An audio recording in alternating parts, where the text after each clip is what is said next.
Hi అండి అందరికీ. Brown rice అనేది మనం ఎక్కువ ఖర్చు లేకుండా ఎలా చేసుకోవాలని నేను ఈరోజు చెప్తానండి.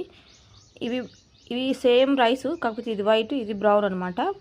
మాకు బావి దగ్గర పొలం దగ్గర పండితే మేము మిల్లు దగ్గర పట్టించుకుంటాం. మిల్లు దగ్గర పట్టించుకున్నప్పుడే చాలా తక్కువ పాలిష్ చేయమని అడుగుతారు అనమాట. పాలిష్ తక్కువ వేస్తే పట్టినందుకు యాక్చువల్గా మనీ తీసుకోరు, మనీ మనకి ఇస్తారు బియ్యం పట్టినందుకు మిల్లు దగ్గర అయితే.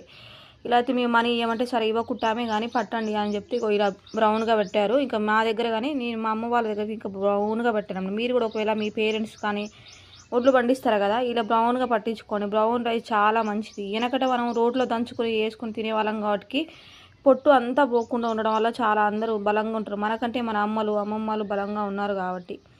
నేను దగ్గర దగ్గర 1 year నుంచి ఈ రైసే తింటున్నానండి. చాలా మంచిగా ఉంటుంది. నాకు మళ్ళీ ఈ వైట్గా రైస్ తినాలంటే తినాలనిపించదు. ఇది అలవాటైంది కాబట్టి ఇదే తినాలనిపిస్తుంది. అన్నం కూడా బాగుంది. నేను ఒకవేళ అన్నం వండాక చెప్పిస్తాను. వీడియో నచ్చితే లైక్ చేయండి, ప్లీజ్ సబ్స్క్రైబ్ చేసుకోండి.